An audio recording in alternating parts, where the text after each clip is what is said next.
Salut, c'est Antoine, j'espère que tu vas bien. Avant que cette vidéo commence, j'ai une annonce à te faire qui va durer 15 secondes. Allez, 30 grand maximum. Tu as en lien en description la seule promotion de l'année.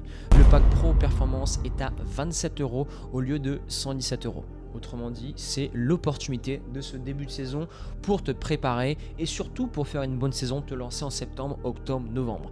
Tu as plus de 300 exercices accessibles à vie sous format vidéo et PDF, ok. Tout est avec moi. Boss, explosivité, appui, technique avec ballon, vision du jeu et un travail de renforcement musculaire. Tout est là, c'est le pack complet pour que tu puisses cette saison être performant, limiter tes risques de blessures et avoir une grosse marge de progression. Le lien est disponible en description et l'offre s'arrête ce mercredi. Ok, s'arrête ce mercredi, disponible 48 heures, la seule promotion de l'année. Donc voilà, c'est l'occasion ou jamais, profites-en. Et sur ce, je te laisse là et je te souhaite un bon visionnage. Salut la team NE, j'espère que vous allez bien. Aujourd'hui, c'est le 3e épisode du podcast sur Natural Evolution qu'on a commencé ensemble il y a quelques semaines déjà. Aujourd'hui, on va attaquer un gros morceau. Le but, vu qu'on est en début de saison maintenant, c'est que je puisse vous donner les différentes étapes, les différents paliers, les différents points à suivre pour que vous puissiez faire une grosse saison, la team NE. Le but, c'est que vous puissiez anticiper ce qui va arriver dans la saison, ne pas être surpris, ne pas reproduire les mêmes erreurs qu'une grande majorité de joueurs font malheureusement, et avoir toujours ce temps d'avance que je prône à chaque vidéo. Toujours avoir 1, 2, voire 3 coups d'avance quand tu veux faire carrière dans le foot de haut niveau et réussir à monter les échelons très rapidement.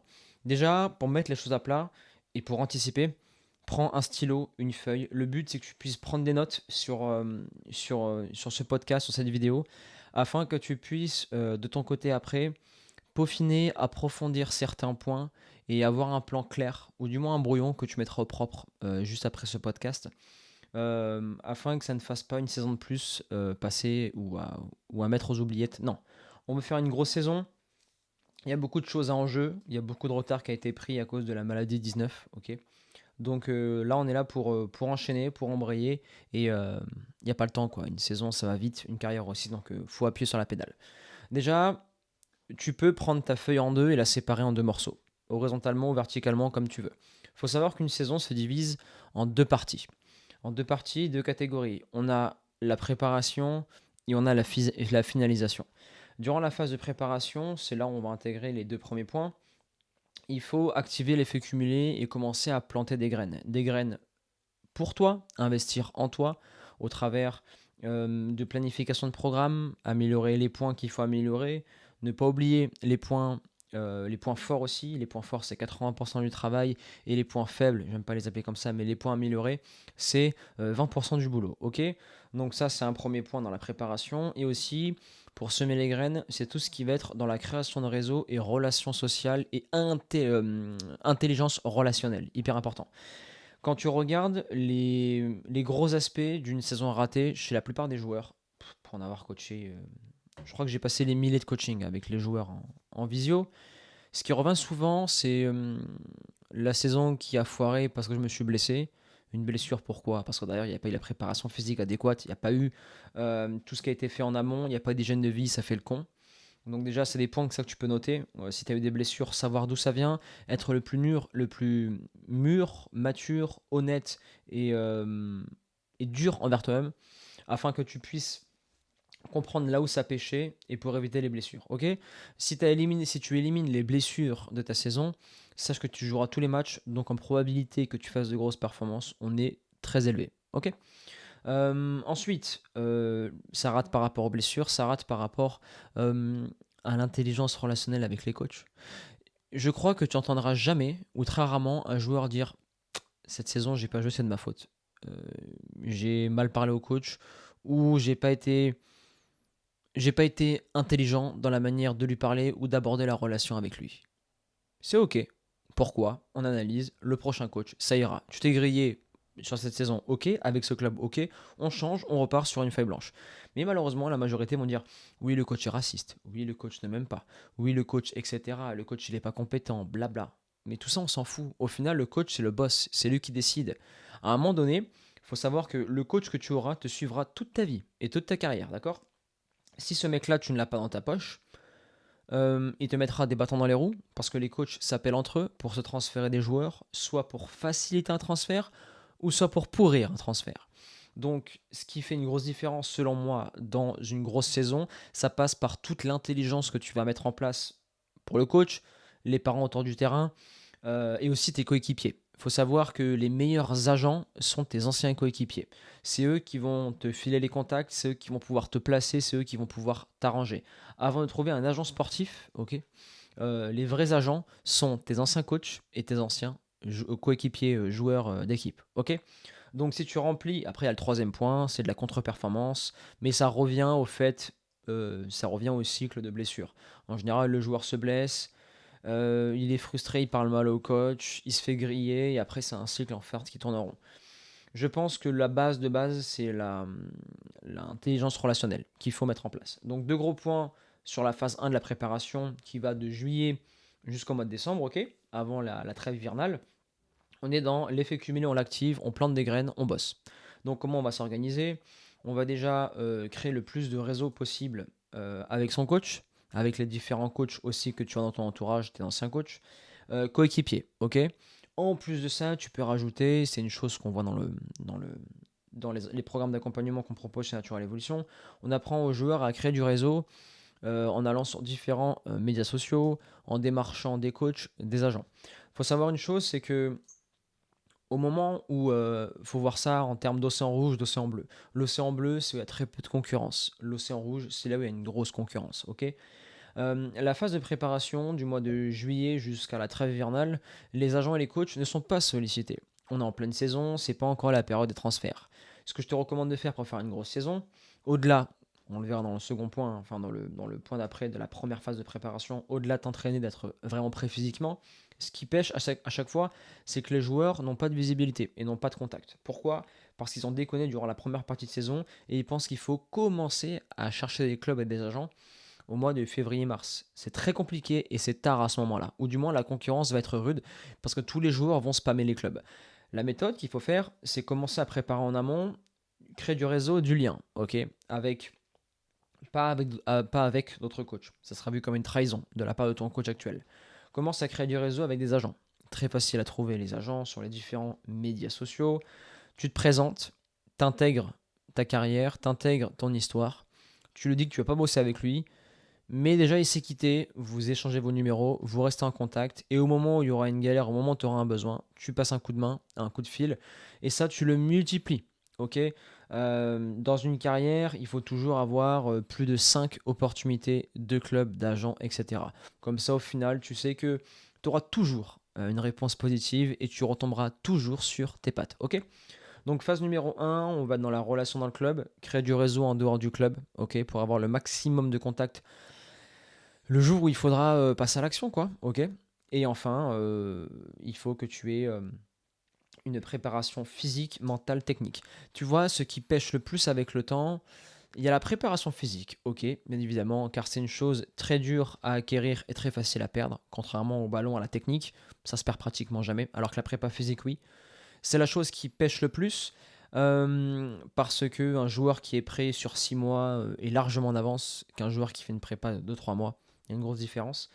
Maintenant, là où ça bloque, c'est au niveau de la préparation mentale. Euh, Parce que quand tu vas avoir une détection, quand tu vas avoir des liens avec les différents clubs, etc., il faut assumer. Hein. Il faut assumer la pression, il faut assumer tout l'enjeu qu'il va avoir. Et mentalement, par rapport aux gestions des enjeux, des échéances et de la pression, c'est là où il y a c'est là où ça échoue le plus malheureusement. J'écoutais l'autre jour un très beau podcast très intéressant sur RMC et Gianluigi Buffon expliquait qu'il avait peur, il avait une pression monstrueuse à chaque match. Il avait extrêmement peur. Mais avec son préparateur mental, il a mis en place des process qui lui ont permis de transformer cette peur en action et de passer outre la contre-performance. Bon, parfois il a été contre-performant, bien évidemment, c'est un être humain, on est exposé à l'erreur en permanence. Maintenant, quand tu es dans le monde amateur, c'est le point le plus chiant à travailler, le moins sexy. Et en général, si tu veux réussir dans la vie, fais ce que les gens ne veulent pas faire. Autrement dit, fais les choses qui ne sont pas sexy à appliquer, à faire. Le 15-15, c'est pas sexy, mais c'est les meilleurs exercices pour améliorer sa répétition d'effort et son cardio. Euh, Aller en salle, c'est pas sexy, mais c'est ce qui fait que sur le terrain, tu seras très solide dans les duels. Répéter des gammes face à un mur, c'est pas sexy, mais c'est ce qui fait qu'aujourd'hui, techniquement, si tu veux être prêt dans les petits espaces, ça fait une différence, etc., etc. Se lever tôt aussi, bref. La phase numéro 1, hein, c'est hyper important. Je la répète, on est sur 3 plans. On est sur relations sociales, intelligence relationnelle, réseau. C'est la phase de préparation. Ok. Deuxième phase, deuxième point, on est sur la préparation physique, mentale, technique. Tu te prépares parce que là, tu es en train de planter des graines et tu vas tout récolter au mois de janvier, février, mars. Donc, il faut que tu sois prêt comme jamais. Et enfin, la phase numéro 2, là, celle-ci, elle est intéressante et commence à partir du mois de janvier. À partir du mois de janvier, février, c'est calme, ok. Et c'est à ce moment-là où tu vas commencer à voir les retours sur investissement. Tu es prêt physiquement, tu peux informer tous tes collaborateurs que s'il y a une opportunité, tu es prêt à partir. Tu te positionnes déjà, ok. Comme, faut savoir une chose.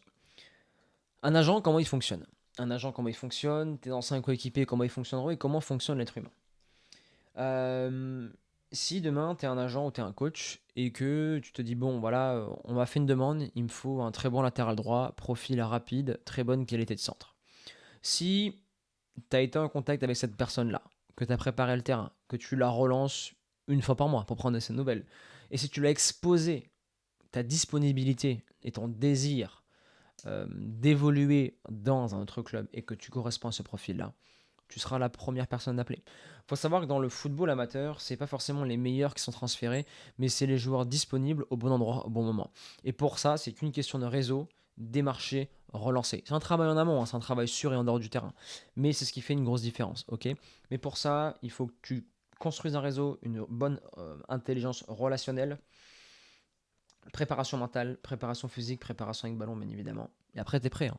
Et au niveau du réseau, après, quand tu le crées, tu le relances. Et un réseau, ça s'entretient. C'est comme une relation avec ta femme, avec ton mari, ton épouse, ta copine à l'heure actuelle, etc. Si tu veux conclure avec elle, tu la travailles. Ok. C'est exactement pareil pour un réseau. Il faut travailler son réseau. Ok. Pareil pour ton corps, etc. etc. Après, une chose que j'ai oublié de préciser, parce que pour moi, avec toutes les vidéos qui ont été faites sur Natural Evolution, c'est normal. Mais si on repart euh, au niveau zéro, par rapport à ta saison, avant de fixer différents objectifs, tu dois prendre tout ce qui n'a pas été sur la saison d'avant, voir tes stats, voir les points améliorés, voir où ça a pêché. Par exemple, je sais que je coachais un joueur là qui s'appelle Louis. Là, on prépare son début de saison. Je lui ai fixé les différents objectifs. Et c'est un joueur à chaque fois, au mois de février, il y a blessure, il y a chute. Pourquoi? Parce que en début de saison, à chaque fois, il appuyait trop fort. Il se déboîtait en début de saison en termes de prépa. Il faisait trop de cycles de force sans repos, sans intermédiaire entre deux. Et après, il payait les prix. Il payait le prix, les pots cassés. Il est payé au mois de février. Maintenant, on a inversé les cycles, on a adapté, et au mois de février, il sera en forme, il ne sera pas blessé. Donc, il pourra enchaîner fin de saison, gros tournoi, détection et être présent. Autre exemple, si tu es un joueur aujourd'hui qui aura une blessure et qui veut refaire une grosse saison, tes objectifs sont clairs. C'est sensation, conditions physiques, temps de jeu. Le reste, c'est bonus. Voilà. Le reste, c'est bonus. Il suffit juste que tu te remettes en jambes, temps de jeu. À ce moment-là, quand il y a du temps de jeu, on refait l'objectif de la saison et on adapte. Ensuite, pour se fixer un objectif, ok, pour se fixer un objectif sur la saison, en gardant bien évidemment la partie 1 et la partie 2, il faut que tu partes du point de départ. Comment je fais pour planifier une saison pour mes joueurs? Je sais que le mois d'avril-mai, c'est décision au club, je garde pas un joueur, et c'est là où il va y avoir les premiers essais. Donc mon joueur doit avoir un pic de forme au mois de mai, ok. Je sais que mon joueur, il peut aller très fort en intensité à la reprise en janvier et jusqu'au mois d'octobre et début novembre. Après, à ce moment-là, on calme, on prépare la trêve et on remet un petit coup de jus au mois de janvier. Je sais que ça s'organise si tu préfères. Tu pars d'un point zéro, on baisse un peu de forme, il y a un peu de fatigue qui arrive en général vers octobre-novembre. À ce moment-là, là où tout le monde met les bouchées doubles, nous on gère, on maintient le niveau de forme et la marge de progression. Boum, trêve hivernale, on reprend des forces et on envoie du steak dès janvier et on repart sur une grosse prépa. En gros, voilà, ça s'organise comme ça. Excuse-moi. Ça s'organise comme ça en termes d'entraînement. Excuse-moi, ok. Je mets de l'intensité. Au mois d'octobre-novembre, je lève le pied. Je fais de la qualité. Je réduis mes temps de séance et les intensités. Et ensuite, je fais un maintien de tous mes gains depuis le début de la saison. Un maintien. Et après la trêve hivernale au mois de janvier, c'est là où on remet un coup. Ok. Comme ça, tu sais que tu ne seras pas cramé en février-mars. Tu ne feras pas l'erreur de tout miser sur le début de saison. Comme ça, on est bon. Ok. Début de saison, ça on l'a vu, à la période dans laquelle je te fais cette vidéo et ce podcast, il y a énormément de joueurs qui ont déjà repris. Ok. Donc pour tous les joueurs qui ont repris, là vous êtes en club, votre but c'est de gratter le maximum, ok, gratter le maximum de temps de jeu. Visez toujours le temps de jeu au prestige. Le prestige d'évoluer dans un club de U17 NAS, on s'en fout. Vaut mieux jouer en U17 R1, même en U17 R2, qu'être sur le banc en 17 NAS. Ok.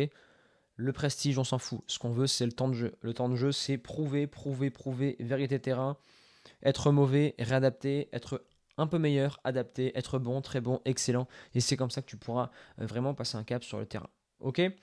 Ensuite, autre point au niveau de la grosse saison, ça va être, et c'est là où ça va être c'est là où il faut que je rajoute une subtilité parce que il peut y avoir des erreurs. Moi, je l'avais faite à l'époque.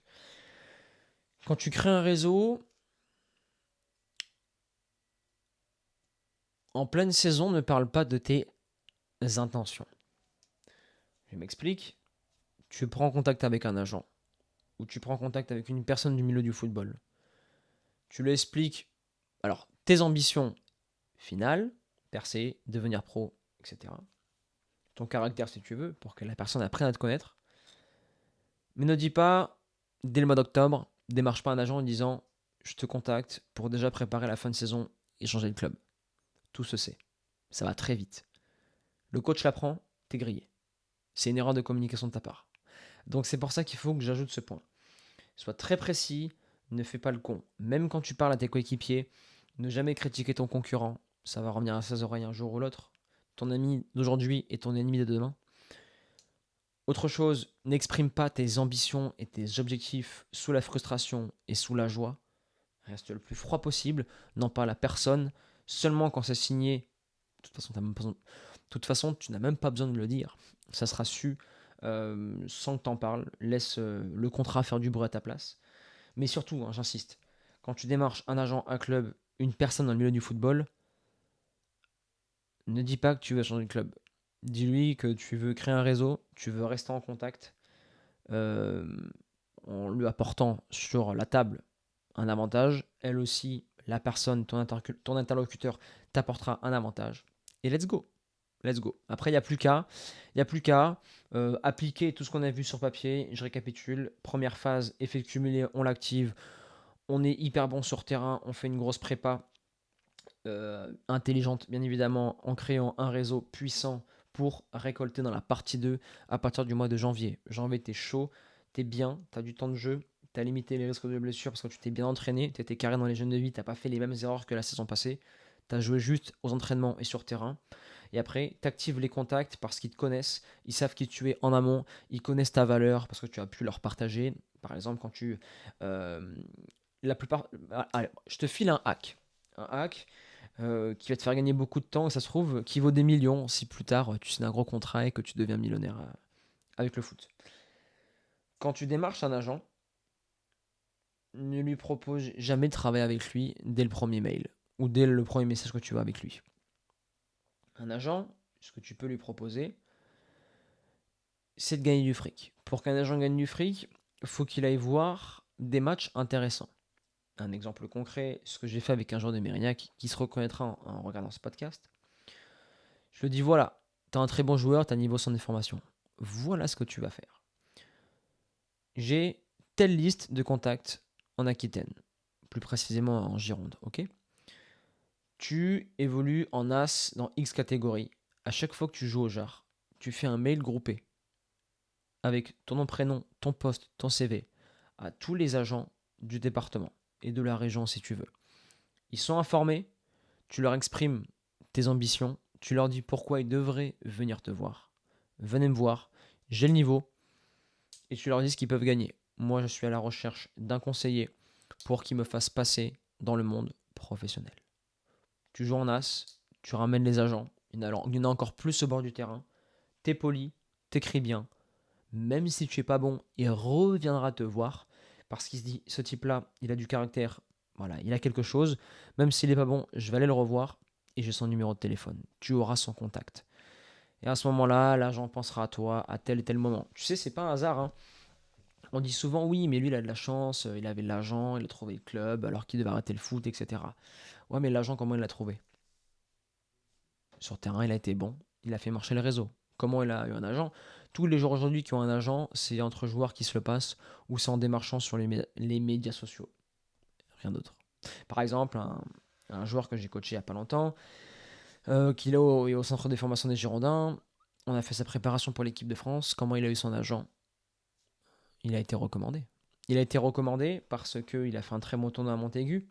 Il est parti en sélection équipe de France. En équipe de France, son coéquipier de chambre lui a échangé l'agent. Bingo. Voilà. Aussi simple que ça. Donc faire une grosse saison, c'est hyper subtil. Ça se joue sur des détails, mais le but du jeu, c'est d'avoir le plus de temps de jeu possible. Être efficace et durer. Une saison, c'est long, c'est un marathon. Donc vise la régularité, limite les risques de blessures, mobilité, entraînement invisible, récupération, nutrition, hyper important, et le sommeil. Et après la team, hein, les gars et les filles, faites le taf. Hein. Dépouillez-vous sur le terrain, allez au bout de vous-même. Une carrière, c'est hyper court. Hein. Si vous prenez sur l'échelle de votre vie, le haut niveau, ça va de vos 20 ans jusqu'à vos 35 ans, c'est 15 ans. Et encore, faut percer tôt. Si tu perces un peu plus tard, c'est un peu plus long.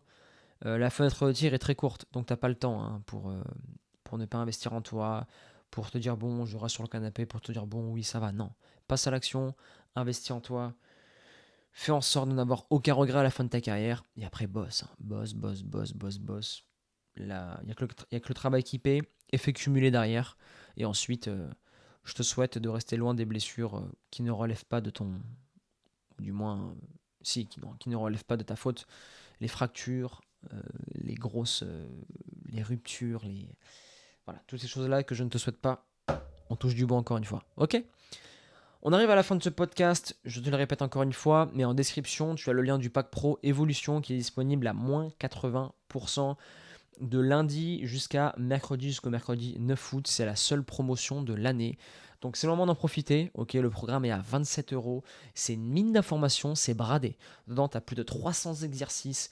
Tu as des appuis terrain, tu as du renfort et tu as du travail avec ballon. Tu as tout ce qu'il te faut pour travailler intelligemment toute ta saison, faire le job et être le meilleur possible et le plus efficace possible. Ok? Allez, je te laisse là. Comme d'habitude, abonne-toi à la chaîne, active la cloche, explose les likes, laisse-moi un commentaire. C'était Antoine, persévérance et motivation et on avance ensemble.